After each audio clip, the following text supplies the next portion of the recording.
Hello Taurus! Welcome dito sa aking channel, Kapalaran 888. Welcome guys!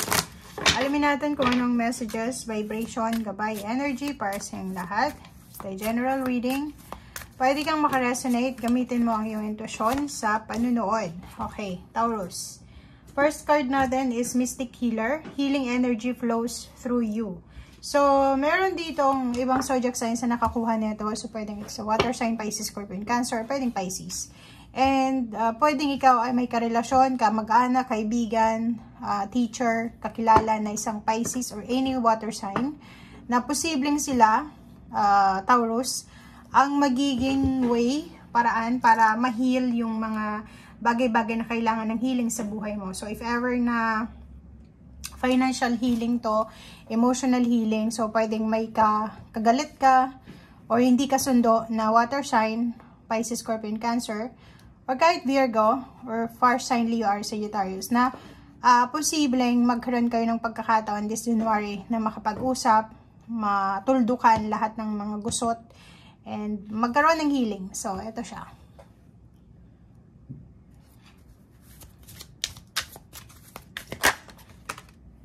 Okay, Dark Thoughts. Dark Thoughts, number 3. Sinasabi ng bara sa'yo dito na, yun na nga, yung mga negative energies, negative thoughts, negative beliefs, negative unhealthy habits, or kung ano man yan, ay posibleng maglaho na. So, magkaroon na ng healing. So, for example, yung mga actions natin is masyadong unrealistic, yung thinking natin, and yung mga paniniwala natin ay masyadong parang nag-i-imagine lang tayo, or hindi realistic, di ba?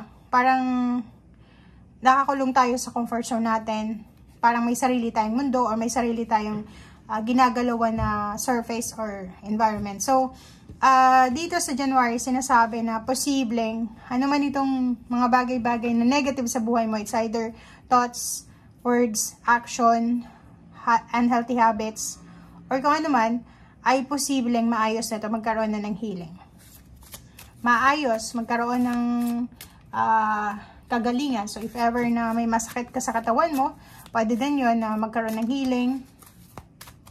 Or if ever na masyado kang nadidepress, may anxiety, overthinking, so, posibleng ma-resolve mo siya ngayong January.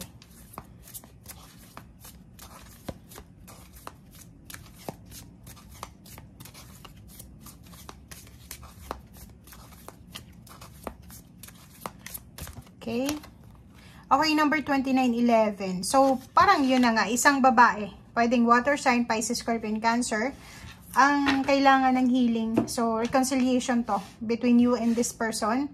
Or pwedeng dati mo siyang katrabaho, boss, or kung sino man. Basta babae siya na posibleng siya yung mag-offer sa'yo ng apology or ikaw yung mag-offer ng apology. So, meron dito ang reconciliation, renewal ng relationship, meron ditong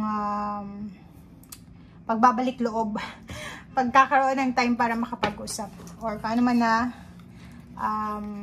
renewal yan, peace and harmony na pwedeng maayos. Or pwedeng isang babae ang pwedeng pakipagbalikan sa karelasyon, or pwedeng family members to. So, alin ba yan? Taurus.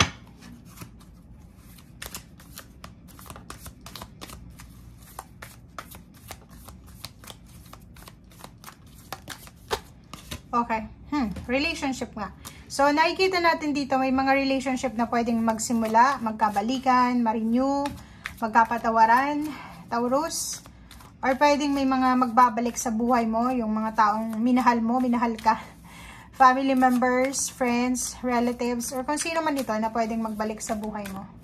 Pero literal to, para sa mga may relationship na nawala ng relationship, nagkahiwalay, pwedeng magkabalikan. Okay, Chariot, progress. So, yung iba naman dito, hindi naman pagbabalikan tungkol sa relationship. It's either relationship to na magpo-progress, next level na to, level up ng relationship. So, for example, may magkarelasyon na mag-iisip na magpakasal, may magkarelasyon na mag-iisip na mag-live-in, or kung ano man to, na progress.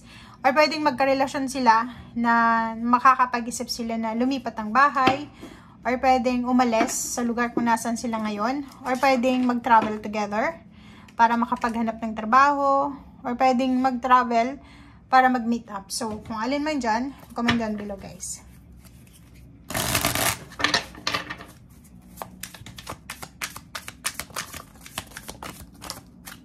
Okay. Justice card, contract. Oh. So, kung makikita mo dito, kasal, possible ang kasal, may ikakasal, may contract signing, partnership, alliances, collaboration, parang ganon. And, sinasabi ng Barasa dito na merong the tower siya. Ang the tower na to is parang yung past mo yan. Paki-comment sa comment section yung mga Taurus na nagkaroon ng asawa or kalibin partner, or pwedeng nagkaroon ng anak sa unang asawa or sa unang karelasyon.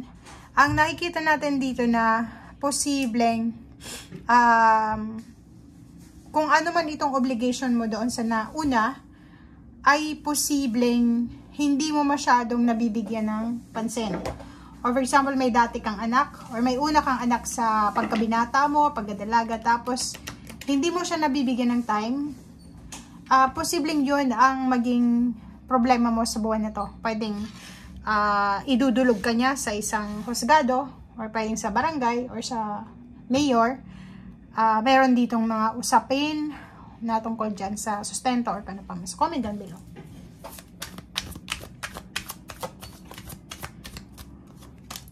Okay, wow. Malaking halagang pera. Nakikita natin dito na nag-i-aim ka ng malaking halagang pera. Nag-wish ka siguro, or siguro yun na nga, kailangan mo ng malaking halagang pera. Or pwedeng yung ibang Taurus dito ay aalis sila, kasi may travel dito eh. Posibleng aalis, pupunta sa lugar na may snow, or pwedeng sa lugar na malayo kahit walang snow, pwedeng Middle East, nasa ibang lugar. And yung pera, pwedeng yung sahod na ino-offer, yung salary, ay sobrang taas compared sa salary mo sa kung nasaan ka man sa ngayon. So, it's a 10. So, marami. 100,000, 1 million. Parang ganun. So, comment down below, guys. Okay. Ano pa ba? Taurus. Celebration.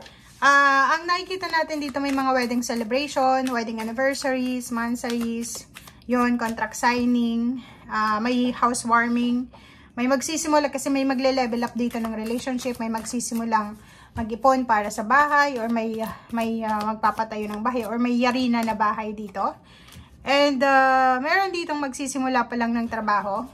And yung motivation niya para sa trabahong sisimulan niya is makapagpatayo siya ng bahay, makapagpakasal, or makapag-save ng pera para sa pagsisimula ng pamilya. So yun ang nakikita natin na possible na motivation or inspiration ng tao nito.